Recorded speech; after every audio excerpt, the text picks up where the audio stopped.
নমস্কাৰ বন্ধু বান্ধৱীসকল, স্বাগতম জনাইছোঁ অন্য এটা জব আপডেট ভিডিঅ'লৈ। বন্ধু বান্ধৱীসকল, আজি নতুনকৈ মুকলি হোৱা বিভিন্ন ধৰণৰ প্ৰাইভেট জব আপডেটবোৰ আপোনালোকৰ বাবে পুনৰ লৈ আহিছোঁ। আশা কৰোঁ আপোনালোকে ভিডিঅ'টো চাই উপকৃত হ'ব। অনুগ্ৰহ কৰি আপোনালোকে ভিডিঅ'টো শেষলৈকে চাব, তেতিয়া গোটেই জবখিনিৰ বিষয়ে সবিশেষ জানিব পাৰিব। 1 নম্বৰতে urgently required for a pharma distributor near 6 mile. 1 নম্বৰতে ফাৰ্মা ডিষ্ট্ৰিবিউটৰ নিয়াৰ 6 মাইল লোকেশ্যনৰ বাবে কেণ্ডিডেট বিচৰা হৈছে। 1 নম্বৰ পোষ্টটো হৈছে administrative executive. Educational qualification graduate বিচৰা হৈছে জবটোৰ বাবে। লগতে good knowledge of Microsoft office, minimum 3 years of experience in office administration. জবটোৰ বাবে এপ্লাই কৰিবৰ বাবে মিনিমাম 3 বছৰ অফিচ এডমিনিষ্ট্ৰেশ্যন হিচাপে কাম কৰা অভিজ্ঞতা থকা কেণ্ডিডেট বিচাৰিছে। 2 নম্বৰ পোষ্টটো হৈছে অফিচ এছিষ্টেণ্ট, পিয়ন পোষ্টৰ বাবে কেণ্ডিডেট বিচৰা হৈছে। Educational qualification minimum higher secondary pass বিচাৰিছে। লগতে কমিউনিকেশ্যন স্কিল ভাল হ'ব লাগিব। ইণ্টাৰেষ্টেড আৰু ইলিজিবল কেণ্ডিডেটসকলে জবকেইটাৰ বাবে এপ্লাই কৰিবৰ বাবে মেইল ID দিয়া হৈছে। মেইলৰ জৰিয়তে আপোনালোকৰ বায়'ডাটাখন পঠিয়াব পাৰিব আৰু ইমেইলৰ ছাবজেক্ট লাইনত applied for the post of, আপোনালোকে যোনটো পোষ্টৰ বাবে আবেদন কৰিছে সেইটো মেনশ্যন কৰি দিব। পাছলৈ যিসকল কেণ্ডিডেটে শ্বৰ্টলিষ্টেড হয় তেখেতলোকক যোগাযোগ কৰা হ'ব। নেক্সট জবটোলৈ আহিছোঁ। 2 নম্বৰ জবটো EMRI গ্ৰীণ হেল্থ ছাৰ্ভিচেছ 108ৰ ফালৰ পৰা মুকলি হৈছে। Invites application for below' positions for its Mrityunjay 108 programme. ভালেমান পোষ্ট মুকলি হৈছে। ইয়াৰ ভিতৰত 1 নম্বৰ পোষ্টটো হৈছে ইমাৰ্জেঞ্চি মেডিকেল টেকনিচিয়ান EMTৰ বাবে 40টা পোষ্ট মুকলি হৈছে। জবটোৰ বাবে educational qualification BSc biology preferred বা নাৰ্ছিং ডিগ্ৰী বা B.Pharm বা graduate with biology in HS, এইখিনি কোৱালিফিকেশ্যন থাকিলে আপোনালোকে এপ্লাই কৰিব পাৰিব। আৰু এজৰ ক্ষেত্ৰত মেনশ্যন কৰা হৈছে মিনিমাম 21 years হ'ব লাগিব আৰু মেক্সিমাম 35 yearsলৈকে এপ্লাই কৰিব পাৰিব। পষ্টিং অসমৰ যিকোনো জেগাতে দিয়া হ'ব, এনিৱেৰ ইন আছাম। আৰু ইয়াৰ লগতে 2 নম্বৰতে পাইলটৰ পোষ্ট মুকলি হৈছে 10টা পোষ্ট। জবটোৰ বাবে এডুকেশ্যনেল কোৱালিফিকেশ্যন বিচাৰিছে মিনিমাম হায়াৰ ছেকেণ্ডেৰী পাছ, 12 পাছ হ'লে এপ্লাই কৰিব পাৰিব। আৰু জবকেইটাৰ বাবে আপোনালোকে এপ্লাই কৰিবৰ বাবে এপ্লাই লিংকটো আমাৰ ডেছক্ৰিপশ্যন বক্সত দিয়া আছে, তাতে গৈ আপোনালোকে ডাইৰেক্টলি এপ্লাই কৰিব পাৰিব। পাইলট পোষ্টৰ বাবে এজ লিমিট দিয়া হৈছে মিনিমাম 24 হ'ব লাগিব আৰু মেক্সিমাম 35 years। এক্সপিৰিয়েঞ্চ থকা কেণ্ডিডেট বিচৰা হৈছে পাইলট পোষ্টটোৰ বাবে। মিনিমাম 4 বছৰ এক্সপিৰিয়েঞ্চ থাকিব লাগিব। Minimum 4 years of experience in driving light commercial vehicles. Light commercial ভেহিকলৰ ড্ৰাইভিঙৰ 4 বছৰ এক্সপিৰিয়েঞ্চ থকাসকলে এপ্লাই কৰিব পাৰিব। পষ্টিং অসমৰ যিকোনো জেগাতে দিয়া হ'ব, এনিৱেৰ ইন আছাম। নোট এইখিনি আপোনালোকে ভালদৰে চাই ল'ব। এপ্লাই কৰাৰ আগতে আপোনালোকৰ কি কোৱালিফিকেশ্যন আৰু কি ডকুমেণ্ট থাকিব লাগিব। 1 নম্বৰতে দিয়া হৈছে valid driving licence mandatory for both position. 2টা পোষ্টৰ বাবে এপ্লাই কৰিবলৈ হ'লে আপোনালোকৰ ভেলিড ড্ৰাইভিং লাইচেঞ্চ থাকিব লাগিব। 2 নম্বৰতে দিছে email hard copy resume will not be accepted, apply only through the URL। Mail বা হাৰ্ড কপিৰ জৰিয়তে আপোনালোকে পোষ্টকেইটাৰ বাবে এপ্লাই কৰিব নোৱাৰিব। যোনটো লিংক দিয়া হৈ আছে আমাৰ ডেছক্ৰিপশ্যন বক্সত, এই লিংকত গৈ আপোনালোকে এপ্লাই কৰিব লাগিব। আৰু জবকেইটাৰ বাবে আপোনালোকে আজিৰ পৰা অহা 15 দিনৰ ভিতৰত আবেদন কৰিব পাৰিব। আৰু 15 দিনৰ পিছত URLটো ইনভেলিড হৈ যাব। আমাৰ ডেছক্ৰিপশ্যন বক্সত যোনটো URL দিয়া হৈ থাকিব সেইটো ইনভেলিড হৈ যাব আফটাৰ 15 days।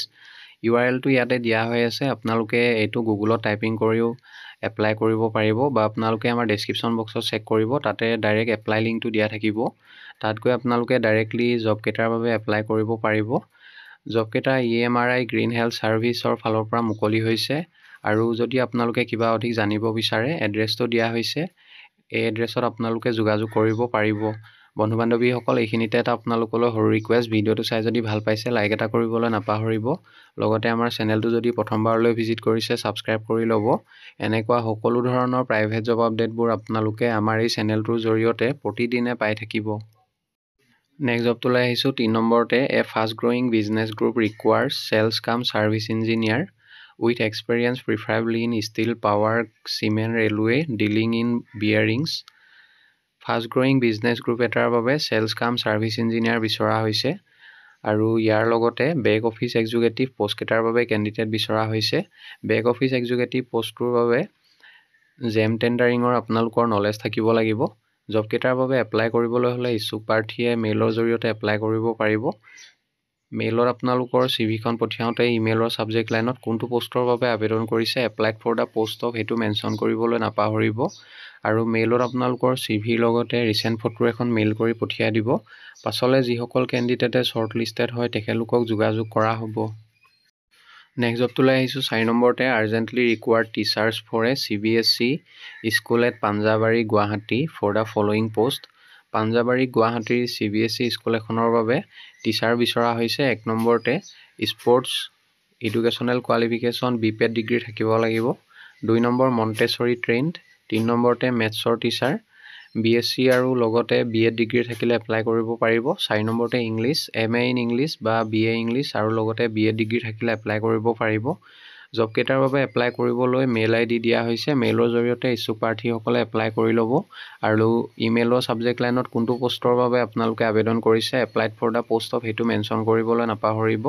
পাছলৈ যিসকল কেণ্ডিডেটে শ্বৰ্ট লিষ্টেড হয় তেখেতলোকক যোগাযোগ কৰা হ'ব।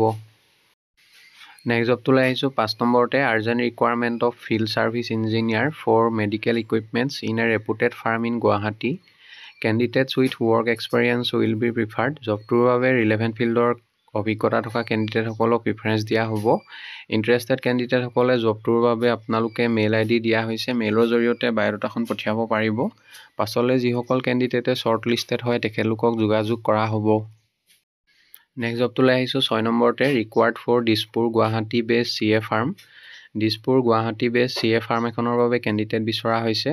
The following female person audit কাম টেক্স এক্সিকিউটিভ। জবটোৰ বাবে ফিমেল কেণ্ডিডেট বিচৰা হৈছে। কোৱালিফিকেশ্যন কষ্ট একাউণ্টেণ্ট বা CA inter MCom accountancy BCom with law' degree. এইখিনি ডিগ্ৰী থাকিলে আপোনালোকে এপ্লাই কৰিব পাৰিব। Computer operator cum office assistant. Qualification বিচাৰিছে BCA বা BSc IT। Candidate having good command over English. Job কেইটাৰ বাবে আপোনালোকৰ ইংলিছ লেংগুৱেজ ভালদৰে নলেজ থাকিব লাগিব। Language typing speed is desired. Candidate having sufficient working experience in CA tax consultancy firm can apply for better prospect. Salary 30,000 plus লাভ কৰিব। Job ডিছক্ৰিপশ্যনখিনি দিয়া হৈছে। আপোনালোকে এপ্লাই কৰাৰ আগতে এইখিনি ভালদৰে চাই ল'ব। অনলি অফিচ জব ন' আউটছাইড অডিট এছাইনমেণ্ট।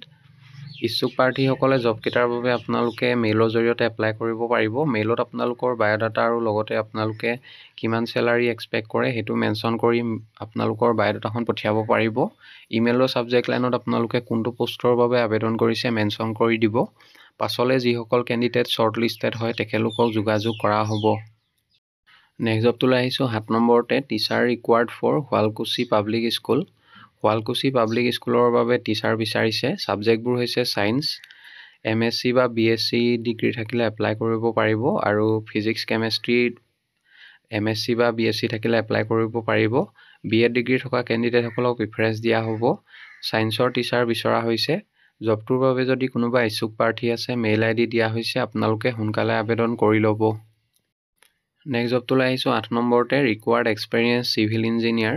এক্সপেৰিয়েঞ্চ থকা চিভিল ইঞ্জিনিয়াৰ বিচৰা হৈছে। BE বা BTech আৰু লগতে site supervisor for a reputed real estate construction company. Real estate construction company এটাৰ বাবে এক্সপেৰিয়েঞ্চ থকা চিভিল ইঞ্জিনিয়াৰ বিচৰা হৈছে। জবটোৰ বাবে যদি কোনোবা ইচ্ছুক প্ৰাৰ্থী আছে এপ্লাই কৰিবৰ বাবে মেইল ID দিয়া হৈছে। আপোনালোকে সোনকালে আবেদন কৰি ল'ব আৰু ইমেইলৰ ছাবজেক্ট লাইনত কোনটো পোষ্টৰ বাবে আবেদন কৰিছে applied for the post of civil engineer এনেদৰে মেনশ্যন কৰিবলৈ নাপাহৰিব। পাছলৈ যিসকল কেণ্ডিডেটে শ্বৰ্ট লিষ্টেড হয় তেখেতলোকক যোগাযোগ কৰা হ'ব বা ইণ্টাৰভিউৰ কাৰণে মতা হ'ব। বন্ধু বান্ধৱীসকল আশা কৰোঁ আপোনালোকে ভিডিঅ'টো চাই উপকৃত হ'ব। অহাকালিলৈ পুনৰ আন এটা নতুন জব আপডেট ভিডিঅ'ৰ সৈতে আপোনালোকক লগ পাম। ধন্যবাদ।